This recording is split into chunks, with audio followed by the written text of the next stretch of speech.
Bonjour et bienvenue sur la chaîne Lola Delph. Je suis aujourd'hui en compagnie de Abel, un ami à moi.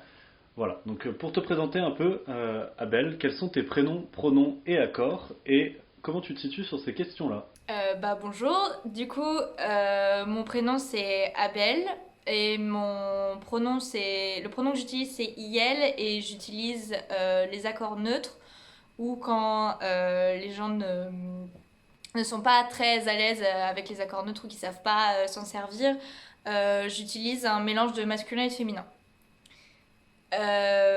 Du coup, mon prénom, de base, je l'ai trouvé parce que c'est une contraction de mon prénom de naissance et que c'était important pour moi de trouver un prénom où je peux utiliser encore le surnom que j'utilise, qui est le surnom de mon prénom de naissance, du coup, et qui est Abby. Et donc, du coup, j'ai pris les deux, les deux premières lettres et les deux dernières lettres de mon prénom de naissance et j'en ai fait un prénom. Mais de base, j'ai un peu navigué entre différents prénoms. J'ai utilisé Max pendant un moment. Voilà, ça n'a pas été immédiat. Et pour les pronoms, ça a été un peu plus simple. Je pense que c'est IL, ça s'est un petit peu montré comme une évidence et je me suis pas sentie tout de suite légitime à l'utiliser parce que mon premier réflexe ça a été de me dire que j'étais à l'aise avec elle et au final il s'avère que je suis plus à l'aise avec elle après avoir fait des tests avec des amis, avoir un petit peu testé les os, voir comment je préfère, enfin quel pronom je préférais. Au final c'est sur celui-là que c'est tombé. Ce qui est au final un vécu assez commun, hein. Beaucoup de gens de base se sentent pas particulièrement légitimes à parler à utiliser certains pronoms, etc. et disent je sais pas si ça me plairait, mais ouais, si vous nous écoutez, c'est une bonne idée ça de faire des tests. N'hésitez pas, peu importe que peut-être que vous croyez cis ou autre, mais n'hésitez pas à essayer des nouveaux pronoms. Je connais pas mal de gens qui l'ont fait. Certaines personnes ont pu comme ça ont pu trouver des nouveaux pronoms qui leur plaisaient mieux, et d'autres ont pu juste constater que leurs pronoms de base leur convenaient. Mais vous pouvez, n'hésitez pas à tester autant de pronoms que vous voulez. Vous dites ça à vos amis proches, votre famille si vous vous entendez suffisamment avec, et vous leur dites voilà. Alors, pour moi, la non-binarité, la manière dont je la présente quand j'explique aux gens que je suis non-binaire, je dis que la non-binarité, c'est ne se sentir ni proche de ce qui est considéré traditionnellement comme étant femme ou comme étant homme, donc ne se rapprocher d'aucun des deux extrêmes binaires, enfin ne se sentir proche d'aucun des deux, mais ça peut être se sentir un des deux ou autre, complètement autre, rien ou entre les deux. Et moi, je me considère comme agenre, donc c'est-à-dire que je ne ressens pas du tout d'appartenance à un genre quel qu'il soit. Et généralement, la manière la plus simple pour moi de visualiser ça, ce serait vraiment un trou noir. euh, j'ai aucune attache avec un genre en particulier. Et, et la dernière question, c'était quoi, pardon? Mais du coup, pour rebondir sur ça, est-ce que du coup, c'est un équivalent de ne pas avoir d'identité de genre? Agent, c'est une façon pour toi de revendiquer de ne pas avoir d'identité de genre ou de ne pas l'avoir, de pas savoir c'est laquelle? Je pense que c'est plus de ne pas en avoir.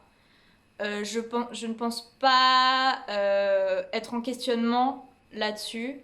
J'ai l'impression que c'est une évidence et que c'est pas du tout quelque chose que je ressens dans mon identité. C'est vraiment pas une partie de mon identité qui est présente.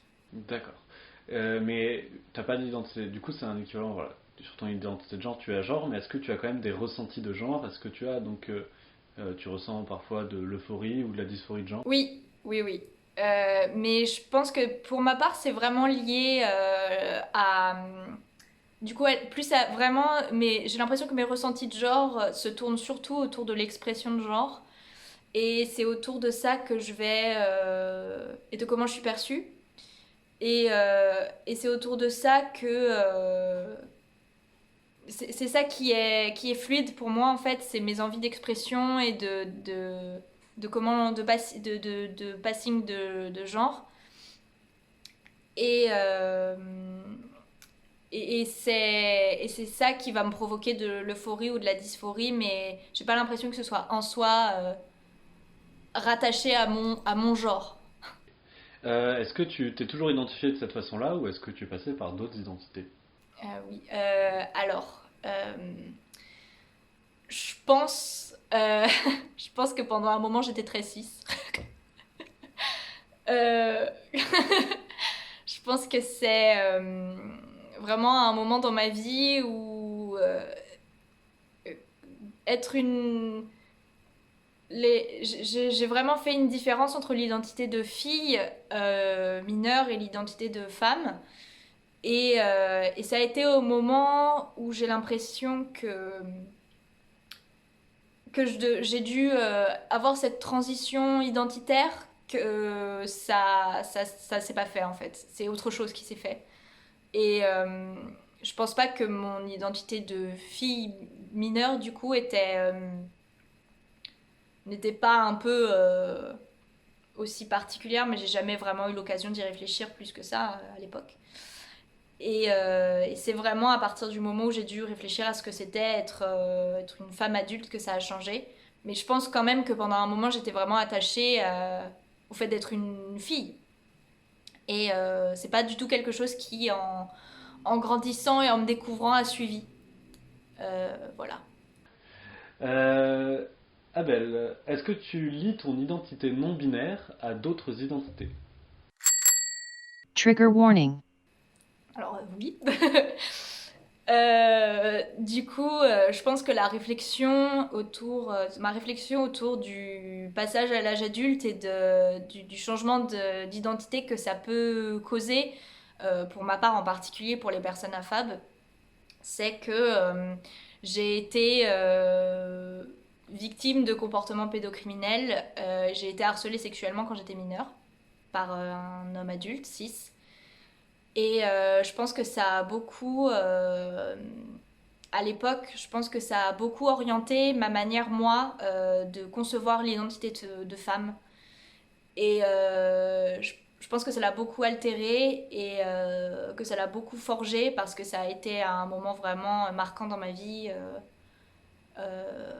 très, très, voilà, très, très constructeur pour moi. Et je pense vraiment que ça a changé voilà ma vision de la femme, et ça m'a fait prendre conscience de plusieurs choses, et je pense que c'est ça qui a marqué un détour et qui a fait qu'au final je me suis dit que c'était pas ce que je concevais comme étant une femme, c'était pas moi.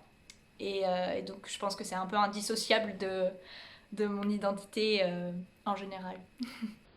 D'accord.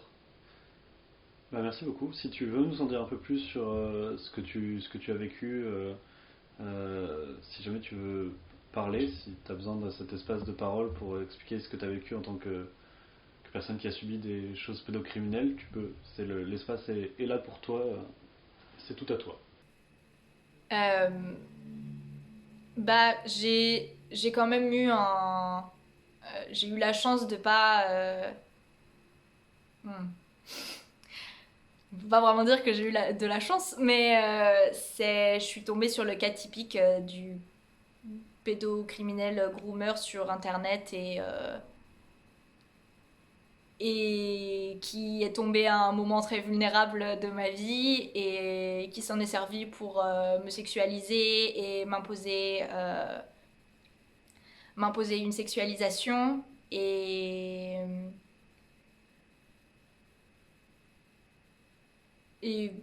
je- c'est vraiment c'est vraiment cet élément-là qui a beaucoup changé les choses pour moi. Ça a été d'être sexualisée alors que je me sentais pas prête à l'être. Euh, et c'est ça qui a beaucoup changé la manière de voir les choses, de voir l'identité, de voir le genre pour moi. Ça a été la confrontation directe à, à la sexualisation en tant qu'enfant. Alors, et quand on est en train de nous mettre à une position d'adulte. Enfin, dans une position d'adulte, du coup. Groomer, tu peux nous expliquer un peu ce que ça veut dire?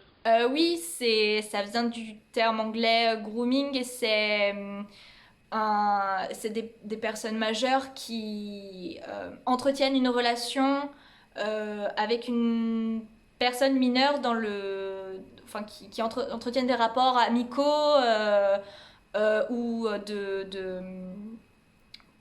protecteurs, j'ai pas le mot français, qui voilà, qui ont des relations un peu amicales avec des personnes mineures dans le but d'en tirer des rapports sexuels. D'accord, merci beaucoup. Est-ce que tu lis ton identité non-binaire avec d'autres identités du coup, des neuroatypies ou... Euh, je, je pense que je pense qu'on peut pas, je peux pas ne pas l'allier avec le fait que oui, je suis neuroatypique, et je pense aussi avec le fait que je suis asexuelle. Euh, je saurais pas exactement dire en quoi ma neuroatypie joue euh, dedans, donc je pense pas que je saurais dire quelque chose de vraiment pertinent là-dessus, parce que j'y ai pas vraiment plus pensé que ça, mais pour mon asexualité, je pense que c'est aussi parce que ça a beaucoup, bien sûr c'est en lien avec, et pour ma sexualité en général d'ailleurs, et mon identité pansexuelle, euh, je pense que ça a beaucoup. C'est très entremêlé dans mon rapport au genre, le fait que je sois à genre aussi, que je sois pas attirée par l'identité de genre enfin que l'identité de genre de quelqu'un ne joue pas dans mon attirance pour elle, est vraiment intimement liée avec ma non-binarité, et aussi je pense que la sensation de vide euh, de mon genre est en lien avec le vide d'envie de rapports sexuels et de sexualité et d'intimité sexuelle. Comment est-ce que tu as découvert du coup, je pense que tu nous as déjà un peu répondu, mais si tu veux préciser, comment est-ce que tu as découvert que tu es non-binaire? Comment est-ce que tu en as su un peu plus sur ton identité de genre? C'est d'être. Je pense que j'ai jamais eu vraiment de réflexion sur le sujet avant d'être en contact avec des personnes non binaires directement, et de les entendre parler de leur identité, de la manière dont ils la conceptualisaient et dont ils la vivaient. Et ça m'a ça m'a beaucoup interpellée. Et je me sentais à l'époque extrêmement aussi investie dans la lutte contre la transphobie, contre l'ambiphobie. Et Ah, tu étais X-allié, c'est ça? oui, j'étais. Les fameux alliés. C'est ça, les fameux. Les eggs alliés. C'est ça. Et On a tous à un moment donné été très très très alliés contre la ouais, transphobie. Faut lutter contre la transphobie. c'est ça. Ça me prenait aux tripes violemment, et d'en parler du coup avec des personnes concernées, de conceptualiser et de réaliser pourquoi c'était aussi important pour moi. Ça a fait un clic, et j'ai un peu lié ça avec mon vécu d'avant, parce que je commençais à remuer un petit peu les vieilles plaies. Et, Oui, et je vois. ouais.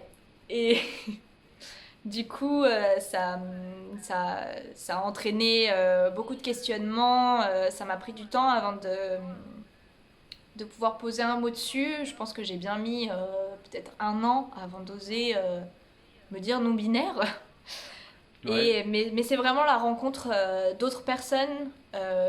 Même auprès de toi-même, ça a mis aussi longtemps avant que tu te le dises à toi-même? Ouais, Ok. je tâtonnais, je tournais autour du pot, et avant de... Je me le suis dit, mais l'accepter, ça a vraiment mis du temps. Ouais, merci. Comment se sont passés ou s'est passé ton ou tes coming out, enfin si tu en as fait. Oui, alors j'en ai fait beaucoup. J'en ai fait auprès de mes amis, j'en ai fait auprès de mes parents. Euh, la majorité de ceux auprès de mes amis, ceux auprès de mes amis se sont toujours bien passés, ceux auprès de mes parents ça a été un peu plus compliqué.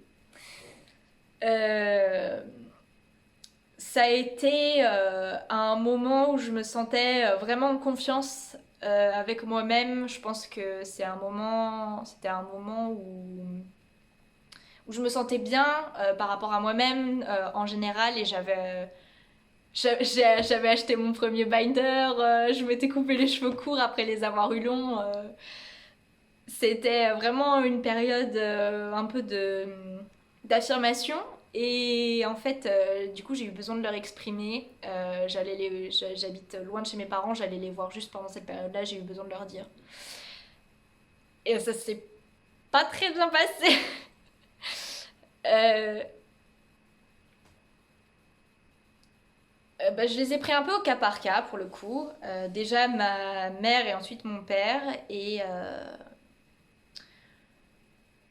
j'ai un peu fait ça, sorti de nulle part.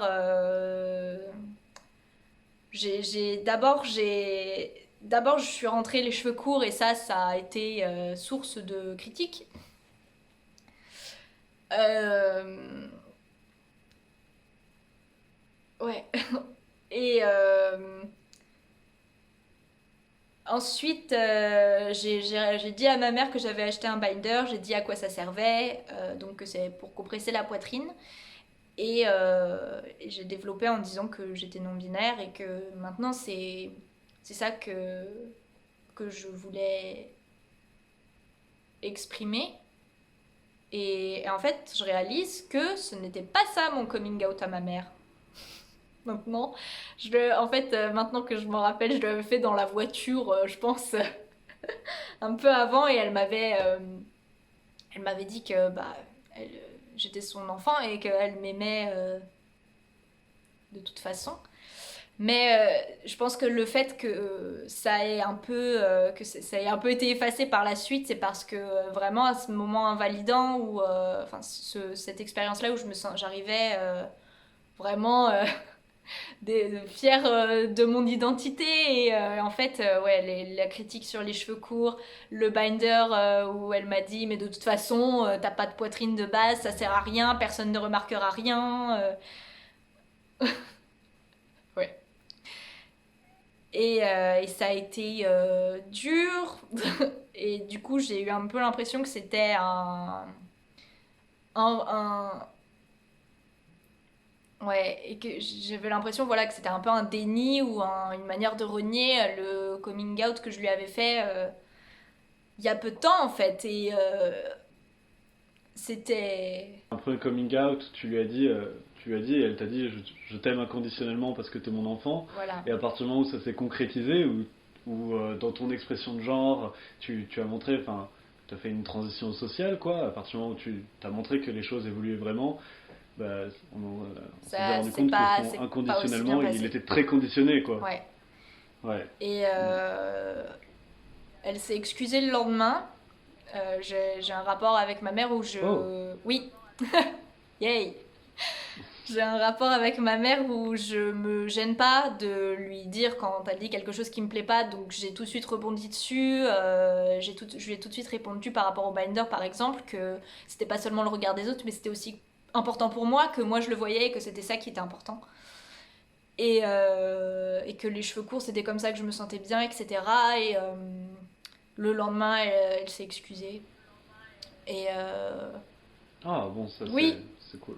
et aujourd'hui, elle fait des efforts, Ça elle enlève s'est rien de ce qui s'est renseignée. passé, mais ouais. Ouais, c'est comme ça avec mes parents. C'est une première période très difficile et ensuite des petits pas.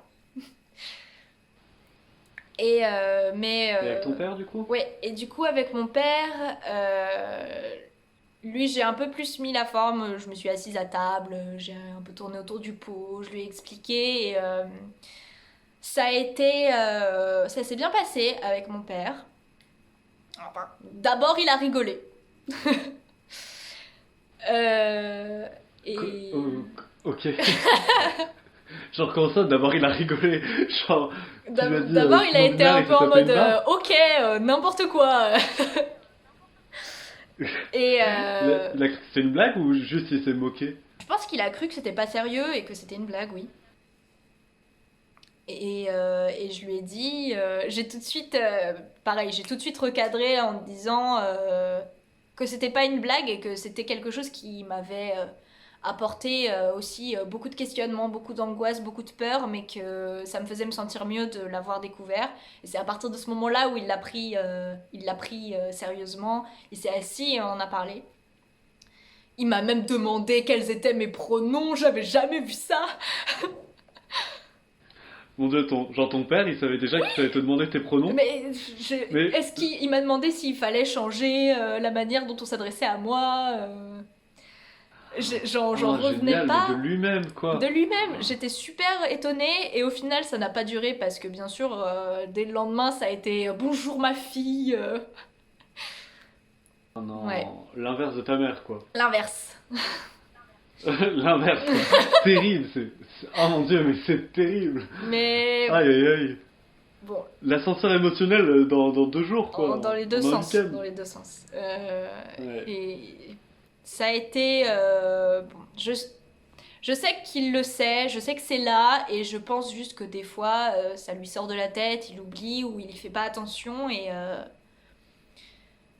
voilà. Mais je sais que c'est quelque part là-dedans, et qu'il y pense pas forcément, et honnêtement, je pense que c'est pas les personnes auprès duquel j'en attends le plus. Je sais qu'ils le savent et je sais qu'ils l'acceptent, et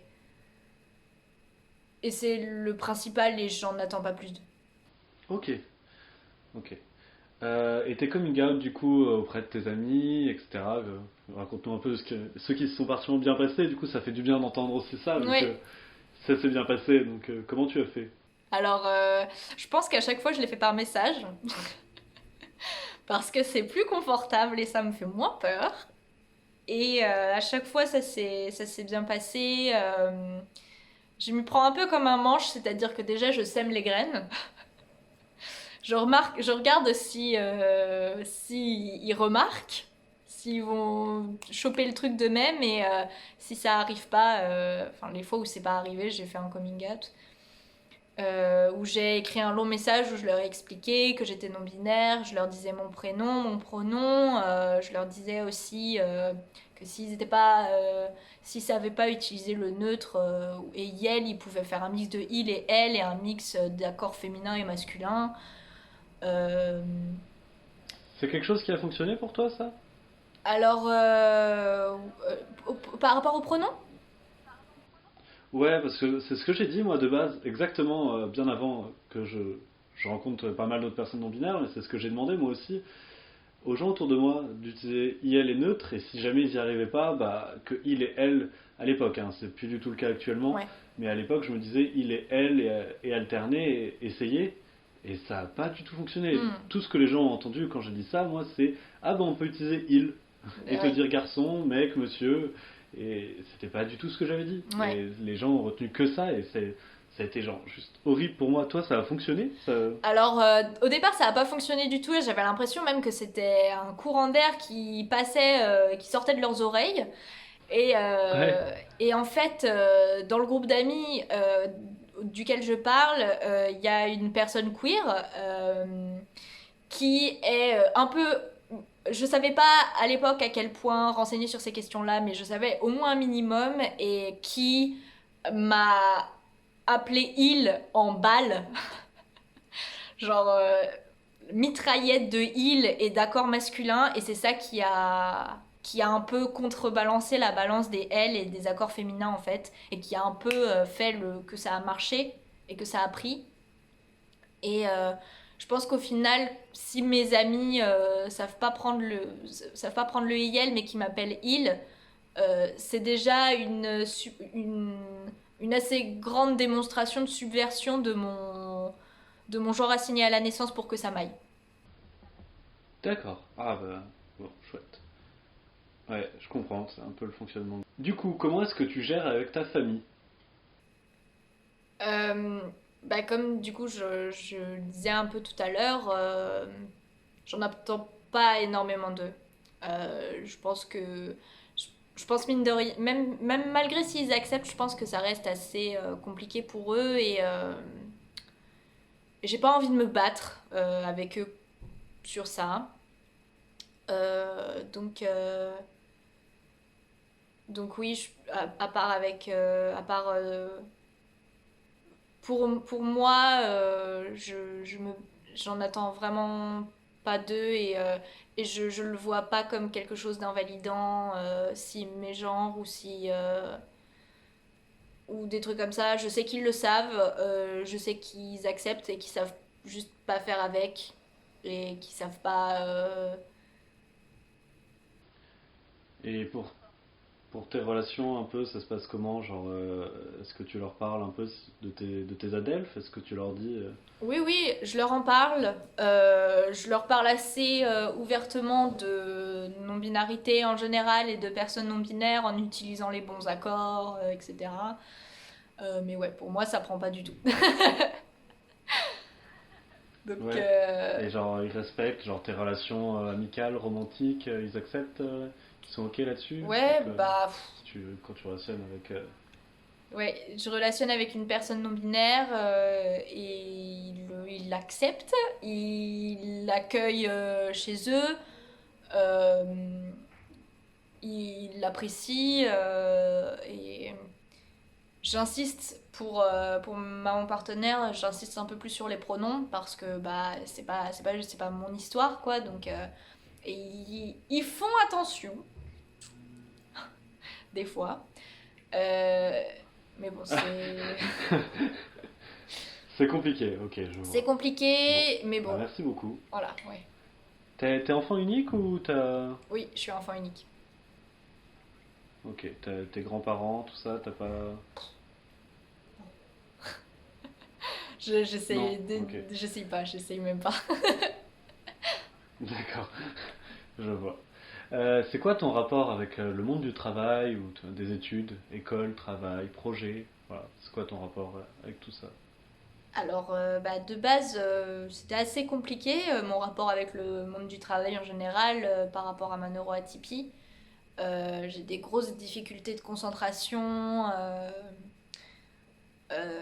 et vraiment, pendant toute une partie de ma scolarité, je la passais le nez en l'air parce que c'était impossible de rester concentré sur. T'as un TDAH, c'est ça?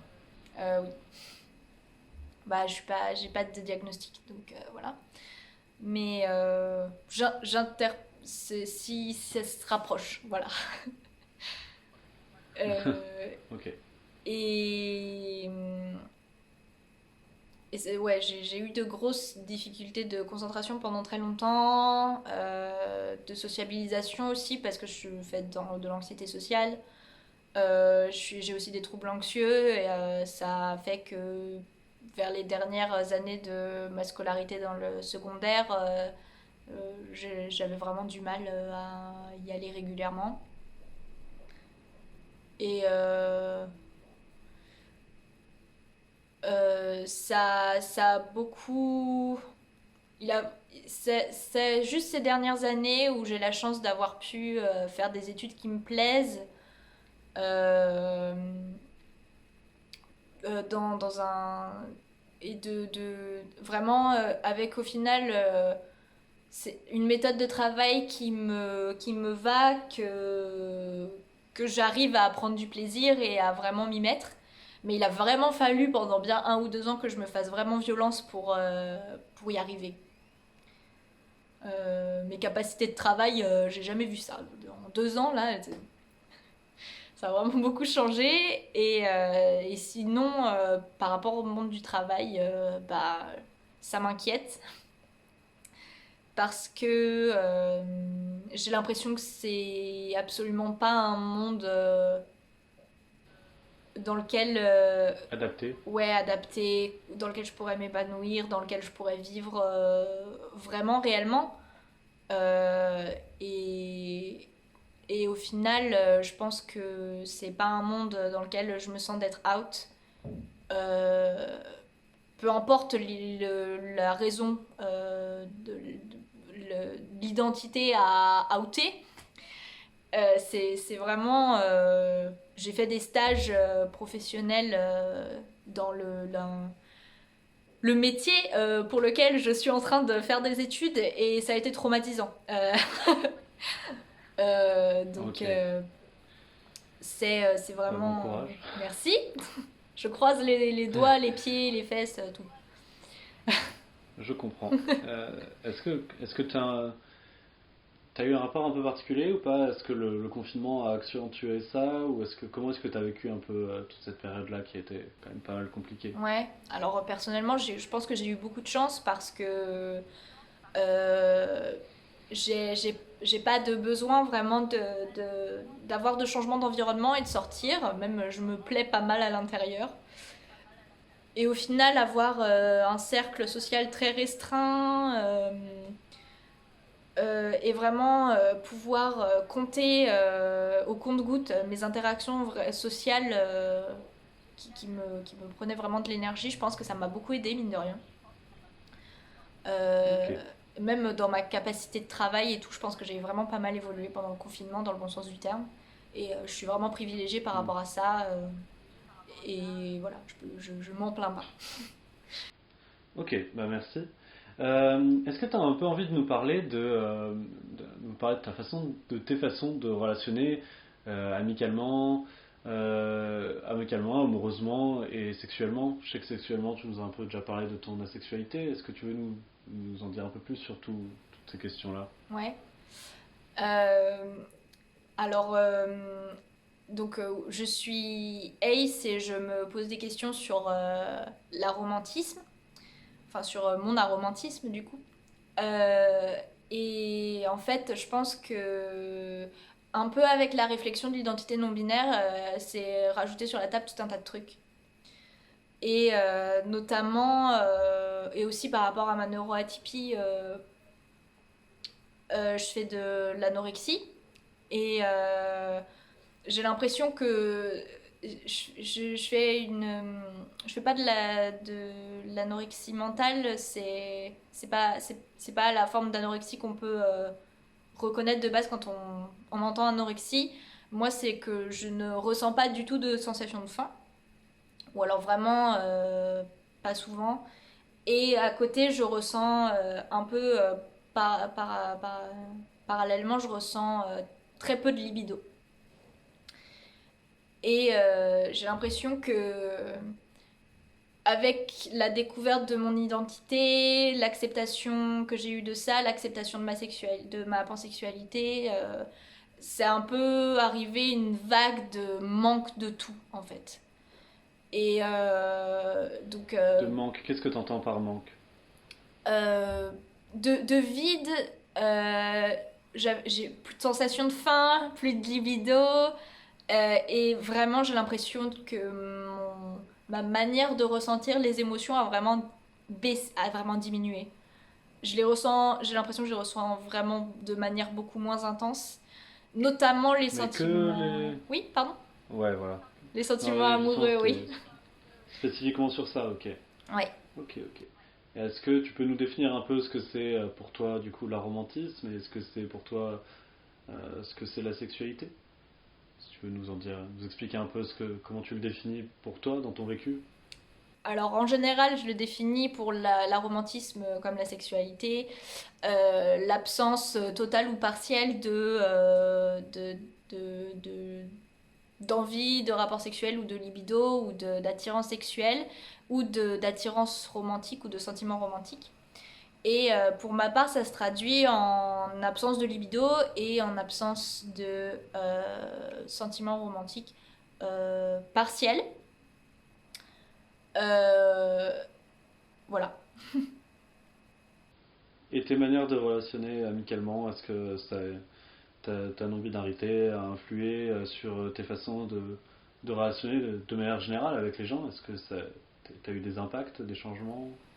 Je pense que je m'autorise beaucoup moins à relationner avec les gens et je me sens beaucoup moins en capacité de former des liens avec des gens depuis, parce que bah, maintenant il se pose l'obstacle de est-ce que je vais pouvoir être out auprès de cette personne, est-ce qu'elle va comprendre, est-ce qu'elle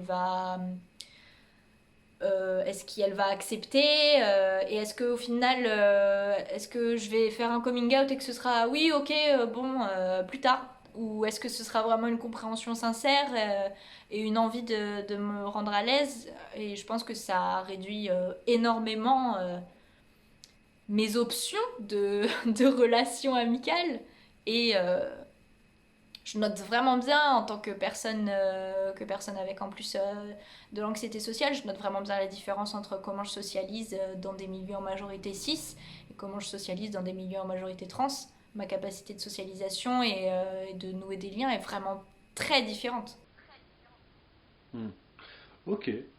Est-ce que, hmm, pour une petite note positive, est-ce que tu as un peu envie de nous parler de comment tu perçois l'euphorie de genre, qu'est-ce que tu mets en œuvre pour percevoir l'euphorie de genre, pour la ressentir, comment, voilà.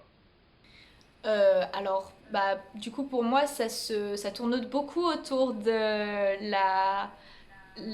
l'expression de genre et de comment je me mets en scène d'une certaine manière. Pardon, juste, ouais, comment tu performes le genre. Oui, c'est ça. Euh, et euh, et j'ai remarqué que ce qui me cause pas mal d'euphorie en ce moment, c'est euh, de, d'être en drague en fait. je, je pratique Drague, Je pratique pas mal le drag king et le drag queer, tout seul dans ma salle de bain. Mais c'est des moments super agréables où je m'éclate et je me sens vraiment bien. alors Et tout seul dans ta salle de bain, c'est pas très vrai, hein. Ta communauté TikTok, dont je fais partie, oui, c'est vrai. Je partage sur peut TikTok et admirer sur ça. Insta. C'est vrai. Donc, tout seul dans ta salle de bain, c'est pas très vrai. Tout seul dans ma salle de bain avec mon téléphone. Quoi de nouveau? Voilà, Pas ah, grand chose. nous on peut admirer, heureusement, heureusement. Mais ouais, Ça nous fait du bien d'ailleurs. ça m'a donné, ça m'apporte beaucoup de satisfaction et de joie, et ça me donne même des fois envie de sortir dehors avec une moustache. En plus, il y a le masque qui cache si vraiment j'ose pas assumer. Trop mignon. D'accord, bah merci. Qu'est-ce qui aujourd'hui te faciliterait la vie, que ce soit à court, moyen terme ou à long terme, qu'est-ce qui aujourd'hui te faciliterait la vie, administrativement, relationnellement, et est-ce que tu as des revendications particulières? Alors, je pense que ce qui me faciliterait beaucoup la vie, c'est euh, vraiment une visibilité énorme sur la communauté non binaire et sur la pluralité des identités. Euh, Parce que je pense que moi et aussi beaucoup de personnes non binaires, on souffre du fait que, contrairement à nos adelphes transbinaires, on n'a pas vraiment de possibilité de vivre en tant que non binaire dans la société.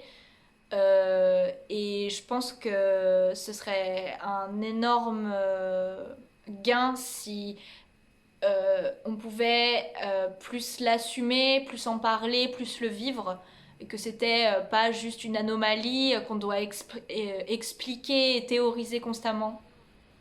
Hmm. Alors, je me permets de nuancer un peu pour éviter que le propos soit mal pris. Les personnes transbinaires ont énormément de difficultés à accéder Oui, à- à un quelconque confort de vie, mais il existe administrativement des possibilités d'exister, en fait, tout simplement.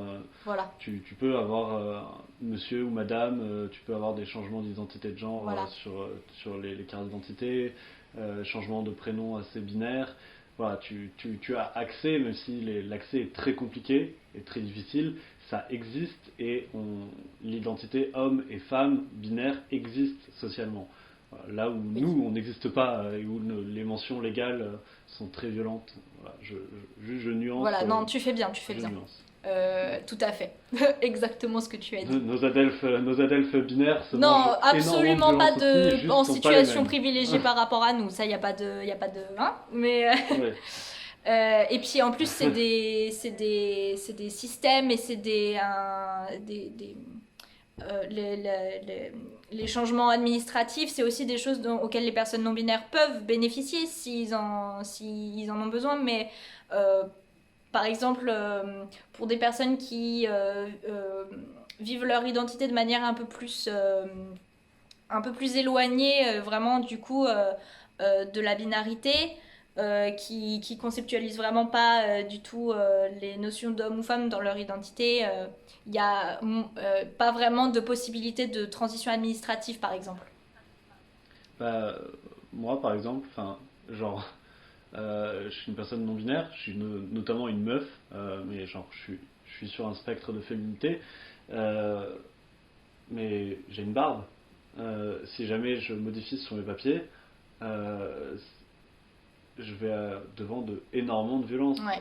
Ça veut dire que si jamais un jour où j'ai pas l'énergie de gérer toute la violence qui va avec le fait de sortir habillé tel que je suis par exemple actuellement, ce qui est la meilleure façon d'être pour moi, ce qui est ma façon de vivre de manière générale, au quotidien c'est comme ça que je vis, mais quand je sors, etc., il faut que j'ai l'énergie, faut que j'ai l'énergie Oui. de gérer la violence qui est à gérer, et c'est pas toujours le cas, et, ouais. Le fait est que je peux pas faire une transition binaire dans les papiers, déjà parce que je suis pas binaire tout simplement, mais c'est juste pas du tout accessible pour moi, parce qu'un un contrôle de police où il verrait écrit femme sur mes papiers, ce serait giga violent. Et dans tous les cas, je pense que ce serait giga dur pour moi d'y accéder parce que les institutions sont violentes, Oui. transphobes et NBphobes. Donc même si je voulais, même si je voulais changer de manière binaire mes pronoms, mes prénoms, enfin, genre, ce serait giga compliqué pour moi. Ouais. Voilà, mais dans l'idéal, ouais, je voudrais juste qu'il n'y ait plus, moi, qu'il n'y ait plus de mention de genre Aussi, sur oui, les, tout à fait. abolir complètement les mentions de genre à l'état civil. Voilà. Et du Exactement. coup, est-ce qu'il y a d'autres choses qui te faciliteraient la vie Euh, Est-ce que tu as d'autres façons ouais. Bah oui, du coup, les abolitions de mention de genre sur l'état civil, et oui, la normalisation de, peut-être pas forcément immédiatement casser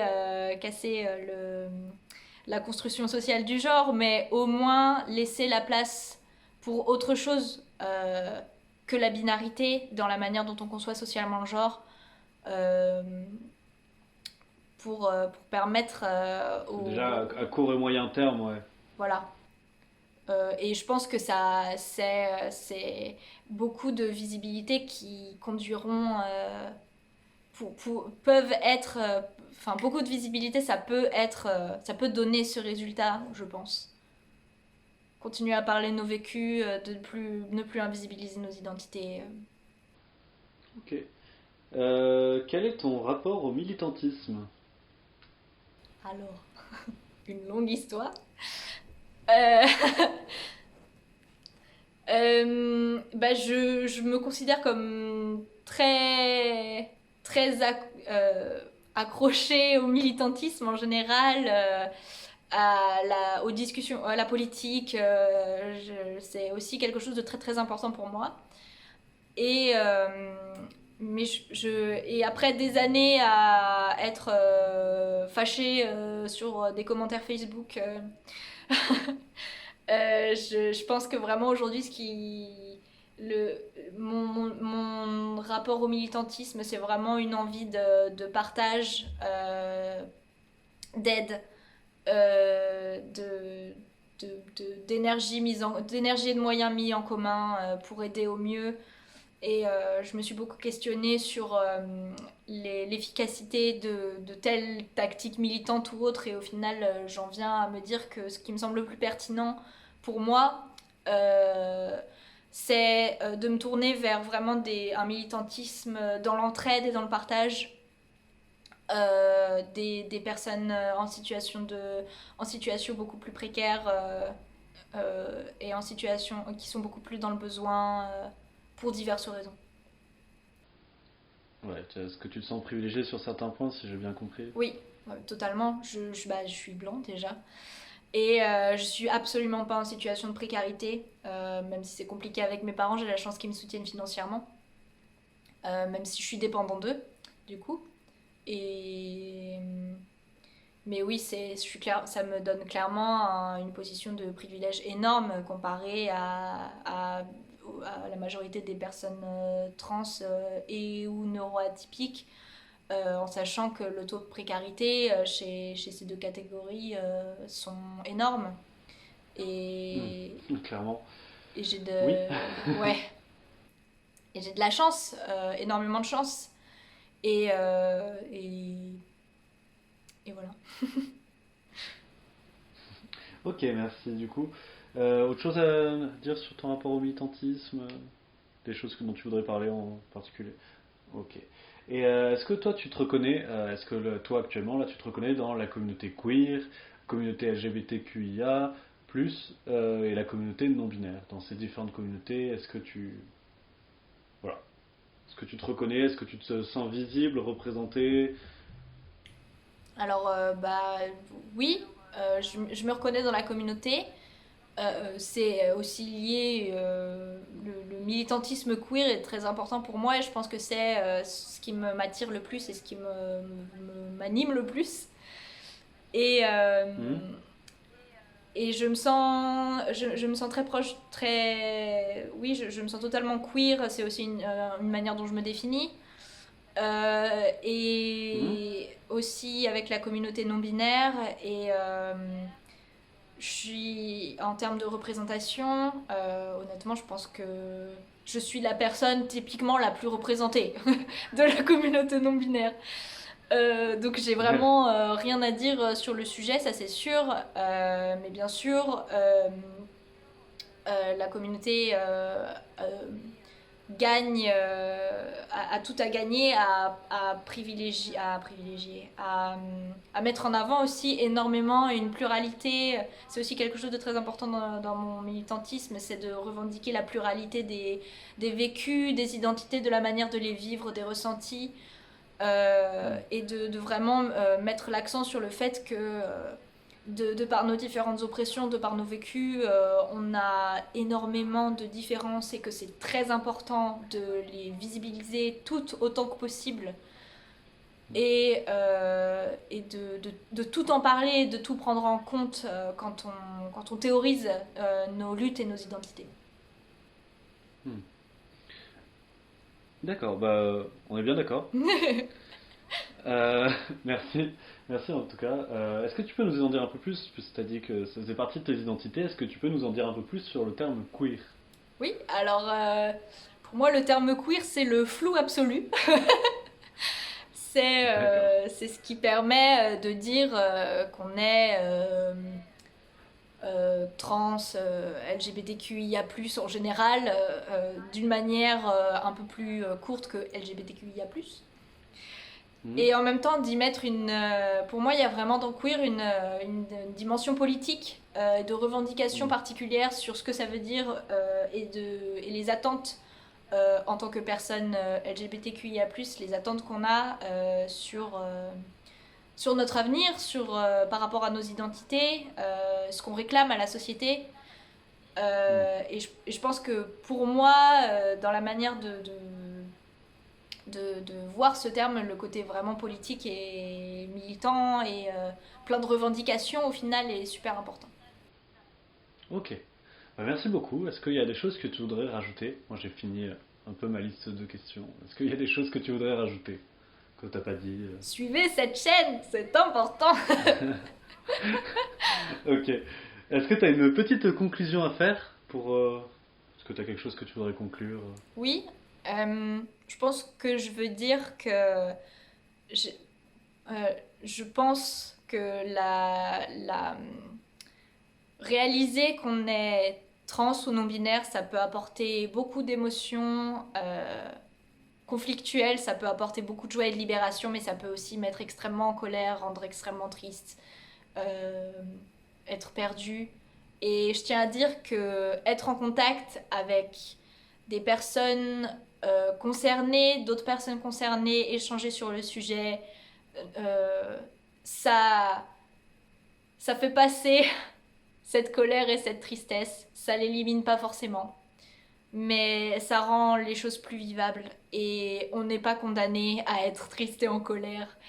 Et, et que même si on se sent isolé, il y a plein de communautés sur Internet qui sont là, qui sont très ouvertes et qui sont très accueillantes.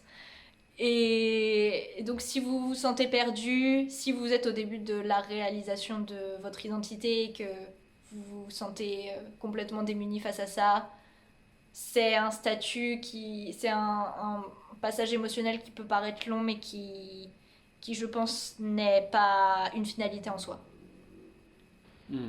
Voilà. Et puis c'est important, c'est normal et c'est nécessaire Tout d'avoir à des fait. questionnements, de réfléchir, de tester, de se poser des questions.